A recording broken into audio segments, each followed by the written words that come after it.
Notre invité est Pape Diouf, une légende du ballon rond, toute une vie de football. Sujet actu, la montée en puissance de la Chine en Afrique, explication et analyse.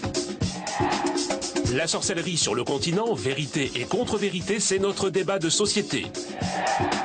Numérique, musique, dossier cinéma, toutes les cultures sont dans Rendez-vous au maquis.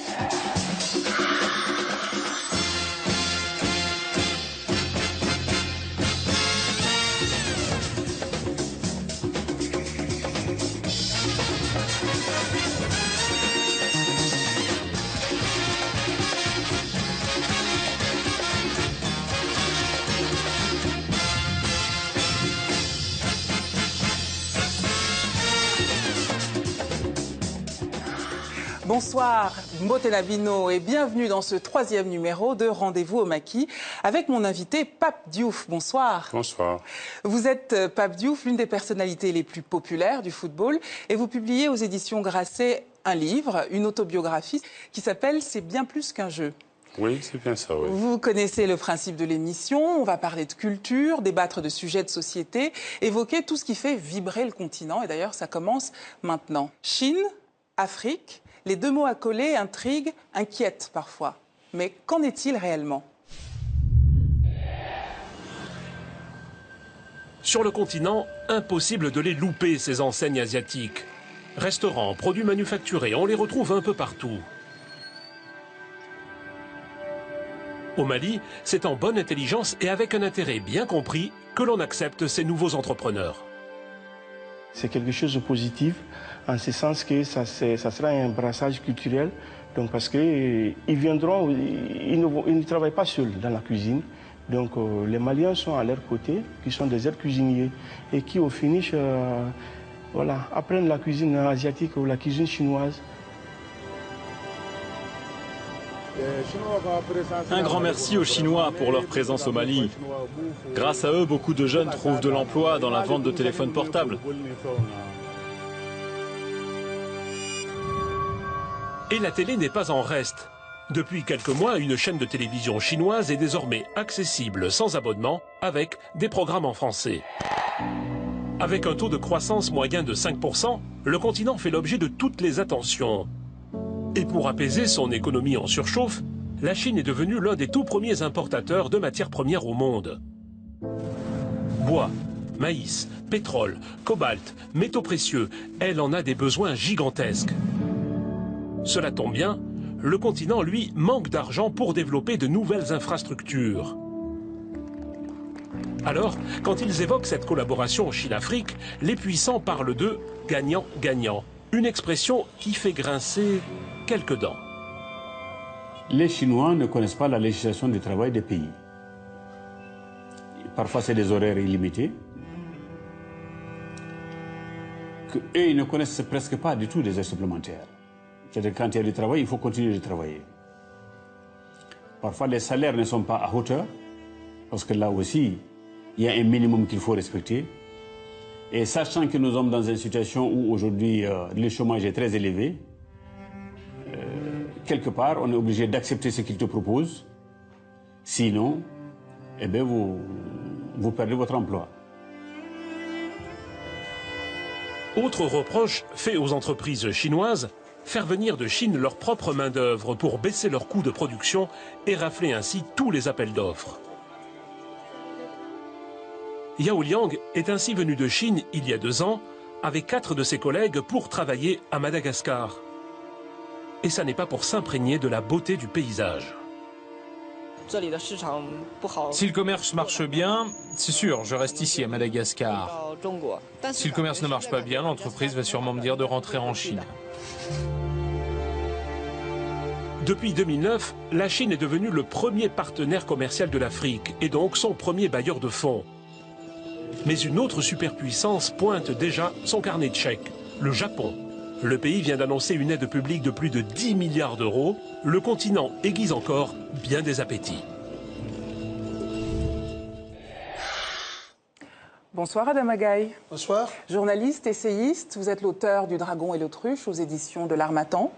Bonsoir Didier Akoueté. Bonsoir. Président d'Afrique Search, un cabinet de recrutement spécialisé dans le placement de cadres africains un peu partout dans le monde, donc en Chine aussi. Adama Gaye, on l'a vu dans le reportage, le continent est devenu une espèce d'Eldorado pour entrepreneurs chinois. Mais comment tout ça a commencé ? C'est pas un phénomène nouveau. Il faut bien savoir que bien avant l'actuel rush, il y a eu un afflux des Chinois en direction du continent africain, en particulier au début des années 60, au début des indépendances africaines. Pourquoi ? Parce qu'à ce moment-là, la Chine qui venait d'être créée en 1949, le 1er octobre 1949, avait besoin de transcender le clivage qui divisait le monde à l'époque entre d'un côté l'Union soviétique désormais défunte et de l'autre les États-Unis qui dirigeaient le monde occidental. Est-ce que vous êtes en train de nous dire que la première rencontre était idéologique Absolument. Et non pas économique ? C'était idéologique. Bien avant même cette rencontre, il y a eu au XVe siècle des visites de Chinois par leur amiral Zheng He qui a sillonné les côtes africaines. Mais nous parlons du phénomène récent né de la création de la République populaire de Chine en 1949 et qui a commencé par une fraternité idéologique avant de connaître un tournant économique à partir de 1982 avec l'inflexion économique de la Chine qui s'est poursuivie par les politiques de réforme et d'ouverture et qui ont fait qu'à partir de 1993, quand l'économie chinoise connaissant un taux de croissance important, parfois à 2 chiffres, était contrainte d'aller au-delà des frontières chinoises pour trouver les ressources naturelles qui font défaut à la Chine en son sein pour soutenir cette croissance économique. Et c'est l'Afrique où se trouvaient ces ressources-là. Ça a donné une nouvelle orientation à la coopération. Tout justement, parlant économie, Didier Akoueté, le volume des échanges commerciaux entre l'Afrique et la Chine a été multiplié par 20 en seulement 12 ans. Comment vous expliquez cette fulgurance, cette hausse absolument incroyable, cette explosion? Il faut savoir que quand on prend la structure du business chinois avec l'Afrique, et à les ressources naturelles, bien sûr, qui représentent à peu près 30%, vous avez l'agriculture, vous avez les services, vous avez la finance, vous avez les textiles. L'AGOA, par exemple, le fameux accord de coopération avec les Américains qui permet aux textiles africains de rentrer sur le territoire américain libre de droit, les Chinois ont investi massivement. C'est-à-dire plus de 50 millions de dollars ont été investis dans des pays comme Maurice, Madagascar, le Kenya, où on a mis en place des zones de production textile. On dit que le continent accueillerait près plus d'un million de ressortissants chinois et plus de 2000 entreprises. Quand vous prenez le Nigeria, par exemple, il y a plus de 1000 entreprises chinoises enregistrées, plus de 100 000 Chinois. Quand on prend l'Angola, on dit qu'il y a plus de 2 millions de Chinois. Et en réalité, et Adama peut-être le confirmera, il paraît que la stratégie de la Chine, c'est d'exporter 300 millions de Chinois en Afrique. Alors, Pape Diouf, l'un des aspects visibles de cette conquête de la Chine en Afrique, ce sont les stades. Les Chinois construisent des stades en Afrique. Vous pensez que demain, un président chinois dans un club africain, c'est possible ? Envisageable, souhaitable ? Ce n'est sans doute pas impossible, mais au-delà de ce que disent nos invités, il y a eu, c'est vrai, cette avancée idéologique de la part de la Chine. Il y a aujourd'hui cette réalité économique. Mais il y a, me semble-t-il, ce que la philosophie populaire nous apprend, c'est que quand la nature a toujours horreur du vide, et aujourd'hui, ce qui se passe en Afrique, c'est d'abord, je dirais, la démission... Une réponse à ce vide ? Évidemment, la démission, je dirais, des pays qui, historiquement, ont eu des attaches en Afrique et qui, aujourd'hui, bon, quelqu'un a évoqué effectivement la fermeture éhontée des frontières. C'est, je pense, ce vide-là, aujourd'hui, que les Chinois remplissent à tout point de vue. Évidemment, l'édification des stades n'est pas nouvelle. Je veux dire, c'est quelque chose qui est très ancien en Afrique. Mais au-delà de cet aspect purement sportif, il y a effectivement aujourd'hui la pénétration chinoise en Afrique, qui est d'ordre idéologique, qui est d'ordre économique, mais qui, me semble-t-il, est d'abord, j'allais presque dire, une pierre jetée dans le jardin de nos anciens colonisateurs qui, les uns et les autres, ont non seulement démissionné sous différents prétextes, on peut de toute façon les énumérer, mais ce qui se passe aujourd'hui, c'est, je dirais, comme une fatalité. Messieurs, la présence chinoise en Afrique pose question, et pas comme acquis, regardez. Je demande juste à savoir si la technologie chinoise est-elle supérieure ou inférieure à celle de l'Europe ou des États-Unis. J'aimerais savoir pourquoi, quand ils ouvrent, par exemple, certaines organisations, ils n'embauchent pas les autochtones. Alors Didier Akoueté, est-ce qu'il y a une réelle différence qualitative entre les produits manufacturés selon qu'ils viennent d'Europe, d'Asie, de Chine en tout cas, ou des États-Unis? Si vous voulez une voiture à 10 000 francs CFA, on va vous la produire. J'exagère à peine. Vous parlez des Chinois, là. là. Rolls, les Chinois vous la produisent. Les Chinois font des avions. Ils ont des technologies extrêmement sophistiquées parce qu'ils ont compris comment évolue le monde. C'est le pays qui a le plus d'ingénieurs au monde qui sort des universités chaque année. On parle de plus de 500 000. Donc en termes de technologie, la Chine sait faire. La Chine produit le pire comme le meilleur. Or, malheureusement, sur les marchés de masse, ce sont les pires qu'on voit et aussi des produits qui parfois ne sont même pas acceptés sur le marché chinois, qu'on envoie en Afrique parce que c'est une passoire, il n'y a pas de réglementation. Vous arrivez à corrompre un douanier pour faire entrer des produits fallacieux, des produits toxiques, etc. Donc, c'est une espèce de champ ouvert pour les produits chinois qui ne peuvent s'écouler nulle part ailleurs. Donc, il appartient à l'Afrique de redéfinir la coopération et d'exiger ce que les Chinois doivent produire pour l'Afrique et ce qui rentre sur nos marchés. Il y a une deuxième question que vous avez entendue d'une téléspectatrice qui parlait de la question de l'emploi des autochtones. Adam Agaï, vous voulez répondre? L'argument que les Chinois, les entreprises, les chefs d'entreprise de la Chine avancent, c'est que pour être efficaces, pour aller vite dans la réalisation des projets qui leur sont confiés, il faut qu'ils travaillent avec des gens qui, d'une part, parlent la langue chinoise, le mandarin, comme ça, le message passe de haut en bas et est appliqué immédiatement. Deuxièmement, ils savent que les travailleurs chinois qu'ils amènent, entre guillemets, sont taillables et corveillables à merci. Parce que les Africains, non?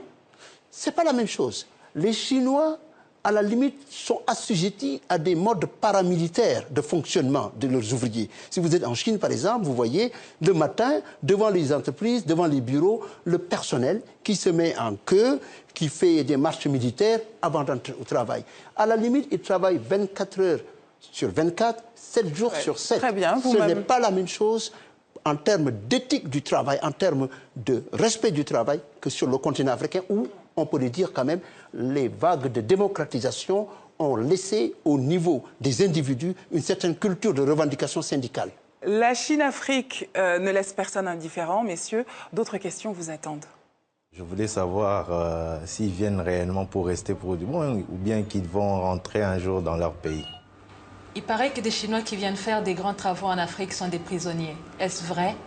Alors, Didier Acoté, la présence chinoise en Afrique, c'est un contrat à durée déterminée ou indéterminée? Si c'est indéterminé, les Chinois vont rester. Et en fait, vous savez, les conquêtes humaines et commerciales ont commencé comme ça.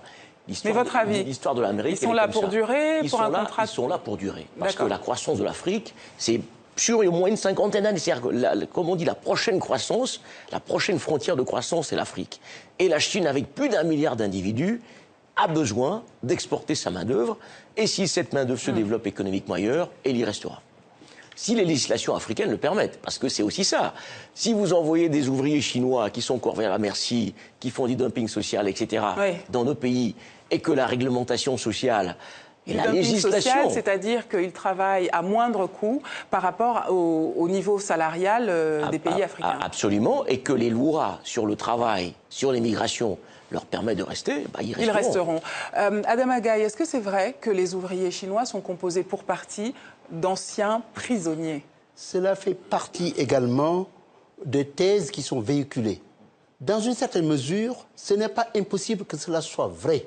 Mais il faut simplement savoir que même si c'était vrai, c'est de bonne guerre parce que vous avez affaire à un pays qui fait une projection politique de son pouvoir parce que la Chine est déterminée à prendre le leadership mondial et géopolitique. Et c'est pour cette raison aussi qu'en venant en Afrique, elle compte s'appuyer au-delà de ses acteurs individuels sur une volonté de projection politique à travers le continent africain. Pape Diouf, qu'est-ce que ces éclairages vous évoquent?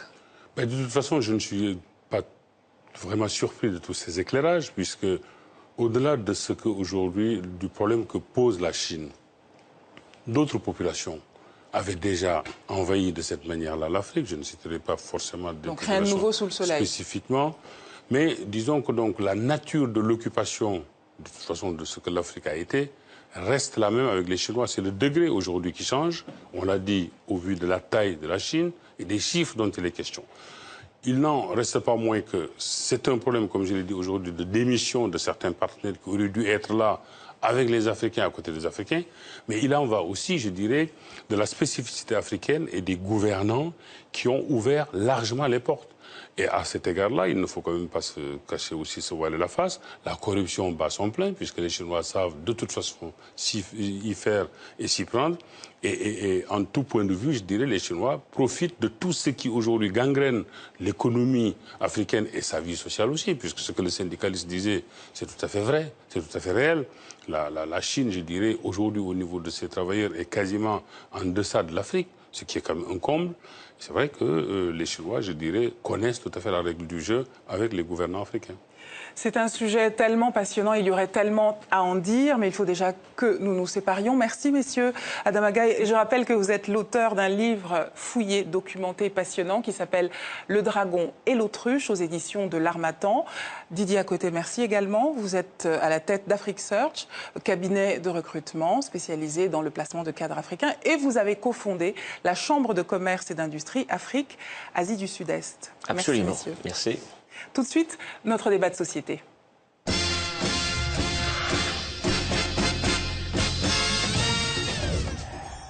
C'est Rendez-vous au Maquis, le carrefour de toutes les Afriques. Nous abordons maintenant la partie société de notre rendez-vous, consacré ce soir à la sorcellerie, Christian Eboulé. Oui, la sorcellerie, un sujet prégnant en Afrique subsaharienne. Nous en parlerons ce soir avec nos invités. D'abord, Alex Titi Sijoski, chercheur, anthropologue, au laboratoire d'éco-anthropologie du Muséum national d'histoire à Paris. Et Emmanuelle Kadiatal, anthropologue également, chercheuse également, mais à l'IRD, à l'Institut de recherche pour le développement. Bonsoir. Alors en Afrique, plus que partout ailleurs dans le monde, la sorcellerie, la notion même de sorcellerie, imprègne le quotidien. En revanche, on ne sait pas très souvent ce que cette notion recouvre, quelle réalité elle désigne. Bien souvent, elle n'a pas d'équivalent dans les langues locales. Alors, qu'est-ce que la sorcellerie? Quelle réalité recouvre-t-elle? Une réponse en images, puis nous en discuterons après avec tous nos invités. Je m'appelle Kirikou. Sais-tu pourquoi Karaba, la sorcière, est méchante? Bien sûr. Je sais tout. Pourquoi alors? Parce que c'est une sorcière. Alors? Cet extrait de Kirikou et la sorcière du réalisateur français Michel Oslo traduit une réalité bien vivante en Afrique aujourd'hui. Ici au Cameroun, comme partout ailleurs sur le continent, la sorcellerie est un phénomène prégnant, une évidence pour une majorité de la population. Bon, moi je pense que la sorcellerie existe. Bon, je dis qu'elle existe tout simplement parce que j'ai déjà eu à voir des gens qui ont été victimes de sortilèges de la sorcellerie. Bon, moi personnellement, je pense que la sorcellerie existe à cause de la coutume. Nous sommes en Afrique, nous sommes tous des Bantous. Je ne pense pas qu'il y aurait un Africain qui va se refuser de dire que la sorcellerie existe. Les Blancs pratiquent la sorcellerie, mais eux, c'est pour faire évoluer le sujet chez nous, alors que chez nous, chez les Noirs, notre sorcellerie, c'est plutôt enfoncer les autres. Au quotidien, la sorcellerie occupe les conversations. Elle fait régulièrement la une de la presse populaire. Sur les ondes de la radio panafricaine Africa numéro 1, Patrick Nguemandong contribue depuis une vingtaine d'années à la banalisation de l'imaginaire sorcellaire. Africa Vie sur Africa numéro 1, la radio africaine. On va parler de sorcellerie africaine. On ne peut pas parler de sorcellerie africaine si on ne se réfère pas à l'arrière-plan spirituel du monde. Un sorcier, c'est un jeteur de sorts. Un maître spirituel m'avait dit que pour être sorcier, il faut être fondamentalement mauvais, le devenir et le rester. Dans les rues, la confusion sémantique n'a pourtant jamais été aussi grande. Le terme sorcier s'applique désormais aux féticheurs, aux guérisseurs, voire aux devins. Maintenant, avec l'évolution, avec la modernisation, avec le manque de formation dans la culture africaine elle-même, beaucoup de jeunes ou de populations urbaines emploient ce terme pour l'appliquer aussi bien aux activités des devins, des guérisseurs, qu'on appelle aujourd'hui des tradipraticiens. La sorcellerie, c'est la capacité de manifester en soi des pouvoirs d'ubiquité, c'est-à-dire donc de transgresser la loi de l'espace et du temps pour aller nuire à d'autres personnes. Dans le golfe du Bénin, par exemple, l'une des manifestations les plus visibles de la croyance à la sorcellerie concerne les enfants dits mal-nés. Les bébés qui viennent au monde ici par le siège ou avec une malformation congénitale sont souvent accusés de sorcellerie. Comme j'ai accouché par césarienne, il m'a fait souffrir. Les gens disent que c'est un enfant sorcier. Quand les gens ont commencé par la